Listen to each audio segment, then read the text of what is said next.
Саламатсыздар ма, құрметті оқушылар? Бүгін біз Cartoon Animator 4PPLin бағдарламасының жаңа функциясымен танысатын боламыз. Бұл өткенде кіріспе сабақтың жалғасы. Мен Cartoon Animator 4 бағдарламасының ортасына оралайын. Біз бұл жерде қазір жұмыс жасау үшін ең әуелі сахнаға барайық. Енді осы жерде мен бірінші сахнаны ала салайын. Сіздер қалаған сахнаны алсаңыздар болады. Сахнамыз жүктелді. Енді бізге қажетті кейіпкерді алайық. Енді мейлінше мына кейіпкерді ала салайық. Бұл жерде біз қалаған орнына қоя аламыз кейіпкерді.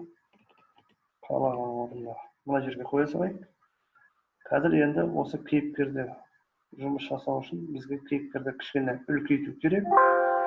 Және сахнамызды кішкене жақындатуымыз керек. Мына кейіпкеріміз жүктелді. Қазір бұл кішкене үлкейтейін, өзімізге қажетті размерге дейін. Және сахнаны жақындатайын.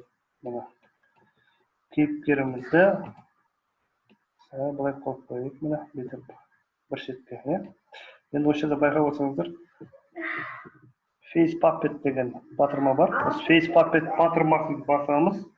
Және мына жерде қарап отырсаңыздар, қыз баланың суреті бар, ер баланың суреті бар.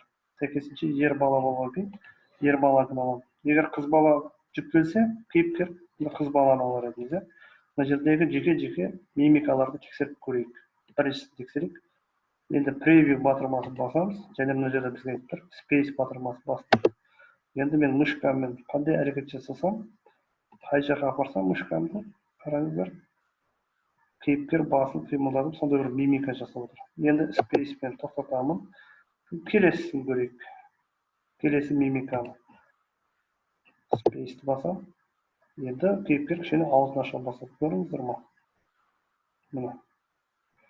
Әдемі емес пе? Керемет. Келесісін көрейік. Үшіншісін. Енді кейіпкер қандай? Мына аузын таң қалып жатыр, мына. Стерн ашып кейіпкер. Қайтадан спейсті басам. Келесісін көрейік. Превью. Сіздер басын не алатын болсақ, қазір не алатын болсақ, бізде көріп отырсаңыздар, мына одан сайын таң қалып отыр, басын бұрып, мына мышканың қимылымен бірге қимылдап отыр. Қазір мына жерде келесісін көрейік, мимикамызды. Есте деген. Кейіпкеріміз қандай керемет күле бастады. Таң қалып. Енді бұл жерде жаңағыдай басқа бейнені алып қарайықшы. Есте кейіпкеріміз. Уже еріндерін өзгертіп, әдемі. Енді жаңағыдай қыз баланы алып көрейік. Қыз баланың не істейді екен бұл кейіпкер. Бұл жерде де сол типтес жаңағыдай.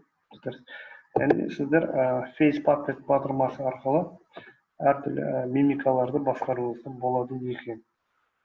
Бұл жерде біз жаңағыдай motion animation motionмен барып адамдардың жаңағыдай іс-қимылын жаңағыдай жасатқызып көрейік. Іс-қимылды. Және біз Face Puppet'ті тағы да қосымша қолданып көрейік. Face Puppet'пен бірге қандай әрекет болады екен. Енді бұл жерде мен рекордты басайын. Мен жаңа превьюді басқам. Ер баланы қойып. И рекордты басайын. Енді ауыз қимылдата бастап көрдіңіз бе ауыздарын? Керемет деген сөз. Сонда біз анимациядан бөлек, біз оның жаңа мимикасына да жаңағы естен бастадық, көңіл көріп өзгерте бастадық, оның. Осымен бүгінгі сабақ аяқталды. Біздің сабаққа подписаться етіңіздер және таратыңыздар. Сау саламат болыңыздар.